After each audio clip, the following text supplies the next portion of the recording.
History remembers the law that separated a family. It rarely remembers who raised the child afterward. History remembers the ship that crossed an ocean. It rarely remembers what people tried to carry when almost everything else had been taken.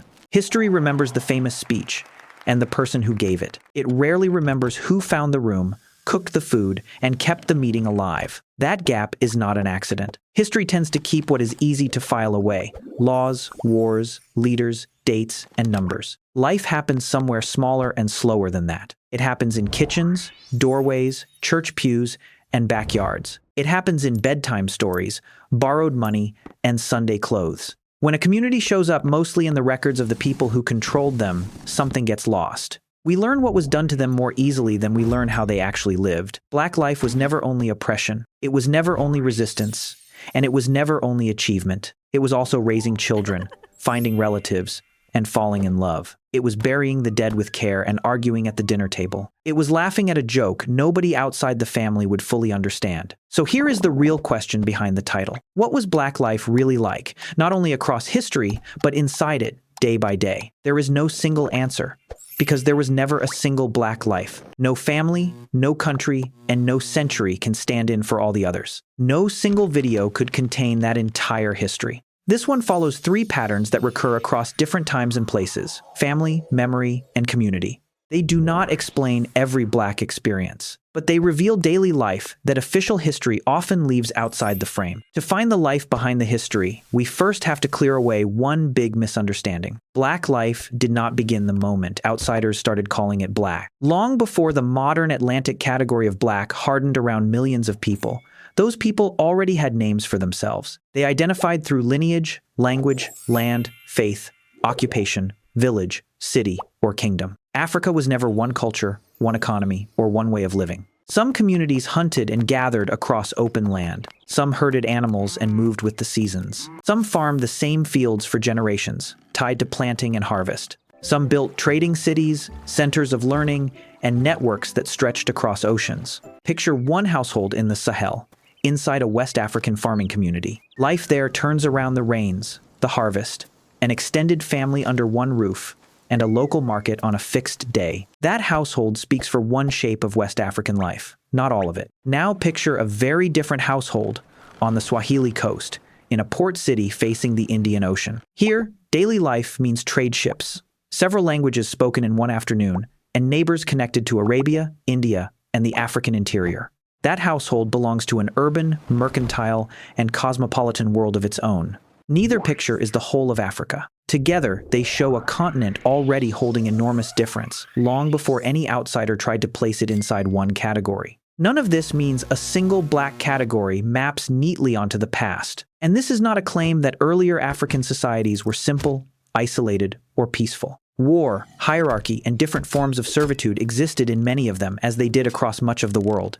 Those systems varied widely and were not identical to the racialized, hereditary plantation slavery expanded through the Atlantic trade. Before Black life became one category from the outside, it was already thousands of different lives from the inside. That diversity matters, because the Atlantic slave trade did not break one culture. It broke millions of individual connections between people, places, and memory. Slavery is usually described as a labor system, and it was. But it was also something else. Something quieter and just as devastating. It broke the ordinary mechanisms that carry a life from one generation to the next. An enslaver could claim someone's labor, their time, and their body. Where a person lived, and whether they could ever move, was rarely their own choice. Marriages between enslaved people were rarely recognized under the law. Parents, spouses, and children could be separated from each other at any time, for any price. A person's own name could be stripped away and replaced with another. Someone could be sent somewhere with no one left who spoke their language.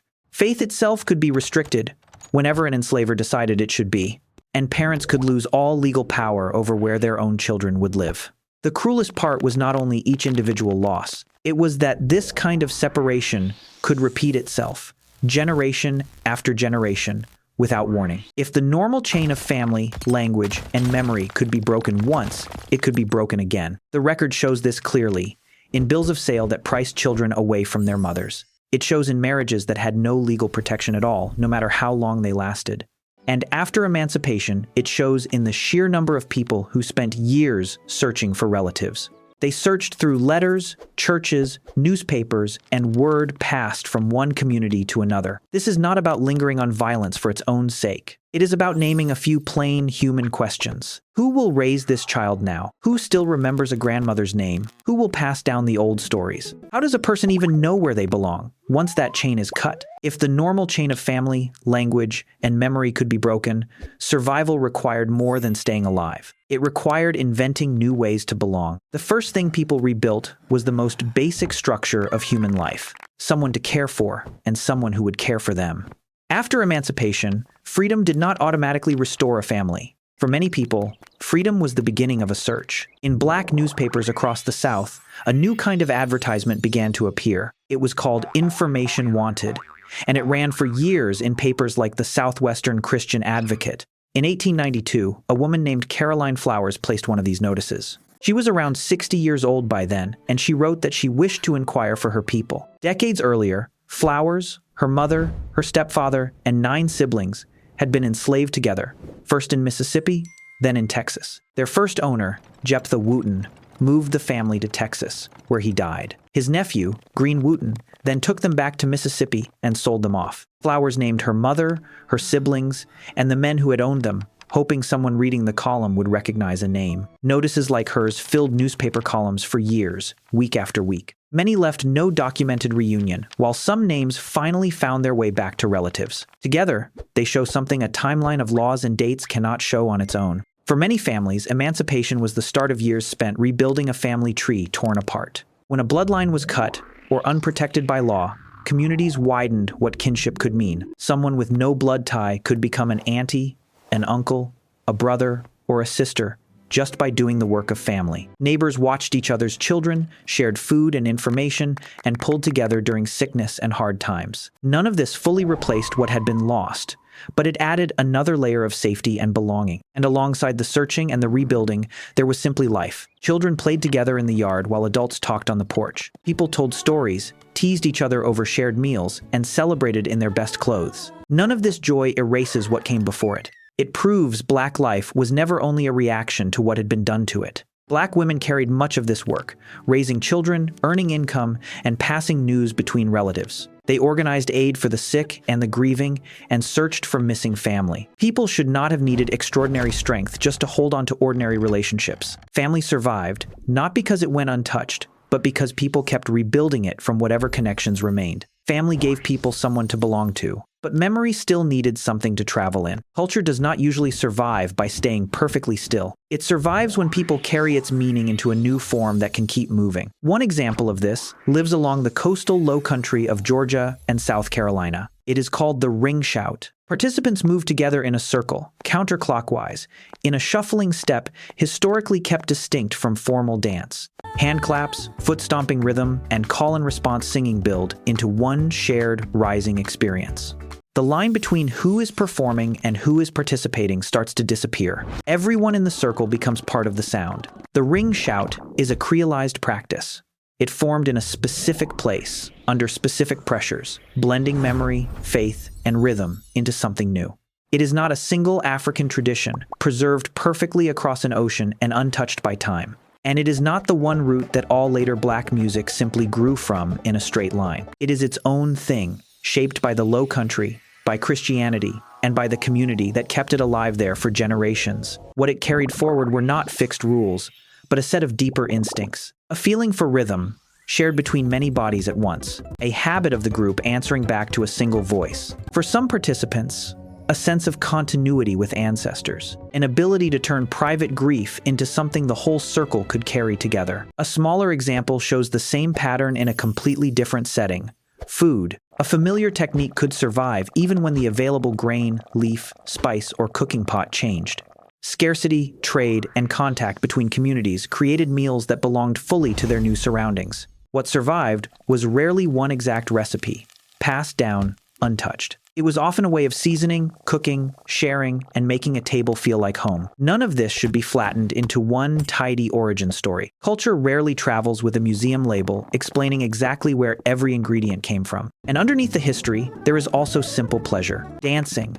because the rhythm feels good in the body, dressing up for a celebration, laughing at a familiar joke inside a familiar circle, telling a story so many times that everyone in the room can finish the ending together. This was never only a coping mechanism. It was daily life and daily joy, and a way of belonging to other people. Survival did not mean staying unchanged. It meant carrying meaning into a form that could keep going. But memory can fade if it has nowhere stable to gather. Communities also needed places that could teach, protect, organize, and outlast a single generation. Long before the word emancipation applied to an entire country, free Black communities in the North already knew what exclusion felt like. On the 12th of April, 1787, in Philadelphia, a small group of free Black men founded something new. They called it the Free African Society. Two of its leaders, Richard Allen and Absalom Jones, had recently left a church that forced Black worshippers to sit apart from white members. But the story here is not really about two famous names. It is about what the Free African Society actually did. Members paid a small amount into a shared fund every month. That fund supported widows, orphans, the sick, and anyone who had fallen on hard times.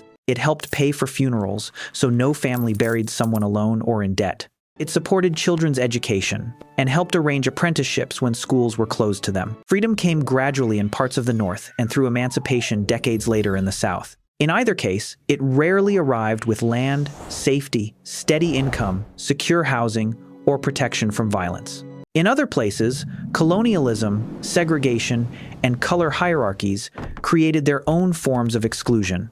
When official systems failed a community, that community had to build its own, running parallel to the one that excluded them. It may not have looked like a grand institution, but it answered the questions institutions are supposed to answer. Who helps when someone gets sick? Who pays for a funeral no one can afford? Who teaches a child to read? Who passes along word of an open job? Who opens their home so the community has somewhere to meet? Answering those questions again and again is how mutual aid societies, schools, churches, and newspapers came into being. The Free African Society is one clear example of mutual aid built from scratch. Similar patterns appear in the early Black church, in Black newspapers, and in community schools. Black women were central to much of this work. They taught in classrooms and organized fundraising drives. They cared for children so other parents could work. They led prayer meetings, Bible studies, and aid networks. They wrote for and helped run community newspapers. And when no other room was available, they cooked, hosted, and opened their own homes for meetings. Similar mutual aid networks, burial societies, and religious brotherhoods took shape in the Caribbean and in Brazil, in their own local forms. They were not copies of the Free African Society, but they answered a similar need. Famous figures became the face of change. Institutions, built by ordinary people, made that change survivable. These patterns kept appearing in many different places, but they never appeared in exactly the same form twice. To understand that difference, consider 3 20th century windows. They are comparisons, not families meant to represent everyone. First, imagine a household in Lagos as colonial rule gives way to independence. A local language might share the dinner table with English. Religion, ethnicity, class, and neighborhood could shape identity as strongly as any broad racial label. The family's political questions would grow from Nigerian history, not from the exact history of the United States. Now imagine an Afro-Brazilian household in Salvador da Bahia, in the decades after slavery was abolished there in 1888. Portuguese fills daily life, while Catholic and African-derived traditions may exist beside, within, or apart from one another. Food, worship, and celebration carry the marks of Brazil's history of slavery and its complicated color hierarchy. Its categories of identity do not match American categories perfectly. Finally, imagine a family in Harlem after the Great Migration. Southern memories enter a northern apartment through speech, recipes, photographs, letters, and church connections. Housing discrimination shapes where the family can live. Churches, clubs, newspapers, unions, and businesses help turn the neighborhood into a network of belonging. These windows show why language, religion, class, citizenship, migration, and local history matter so much. Shared African ancestry can create connection without creating identical lives. Racial classification also works differently from one society to another. Neither African nations nor the global Black diaspora form one single block. Creativity born during hardship does not mean hardship was necessary for creativity to exist. Not every ordinary act should be labeled resistance. Yet in some settings, raising a child, keeping a school open, or preserving a ritual really has carried political weight. The story is connected, but it is never uniform. Once we stop searching for one universal Black experience, a more useful question appears. What do these recurring patterns actually teach us about culture and history today? If a community's story is told only through oppression, something goes missing. People start to look like passive victims instead of full human beings. Their inner life disappears from the story entirely. The people who were never famous stop being visible at all. But if a community's story is told only through achievement, something else goes missing. It turns into a clean story of suffering followed by triumph, wrapped up too neatly. The success of a few can end up hiding the ongoing inequality faced by many more. A celebrated cultural presence can hide how unevenly ownership, wealth, safety, and political power are still distributed. Understanding a community fully means asking several questions side by side. What happened to these people? What did they build? Who did the caregiving and the organizing that held it all together? What got passed down to the next generation? What had to change so that any of it could continue? Black cultural forms shape music, fashion, language, and art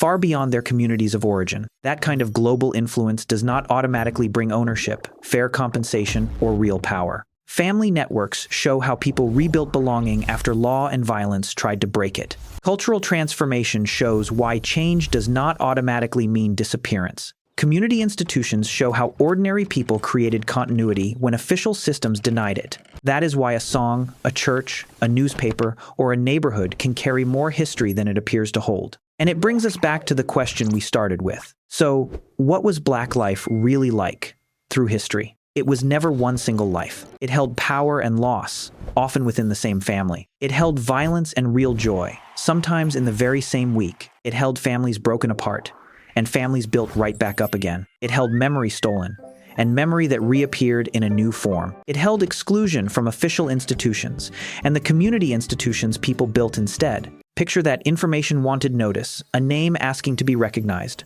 family, and the will to belong to someone again. Picture the ring shout, a circle of people moving, clapping, and calling back to each other.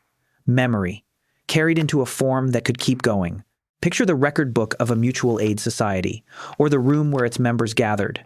Institutions that turned bare survival into real continuity. History tends to remember whoever stood on the stage, but a life is also held up by whoever raised a child, cooked a meal for a meeting, or carried a letter. By whoever kept an old song alive, or opened a door so people had somewhere to gather. Black life was never defined only by what history did to Black people. It was also defined by what ordinary people continued to build inside history. To understand a community, do not only look at the disasters it survived, or the icons it produced. Look at the daily work that carried family, memory, and community into the next generation. People do not merely survive history. Through ordinary acts of care, memory, and creation, they help decide what history will fail to destroy.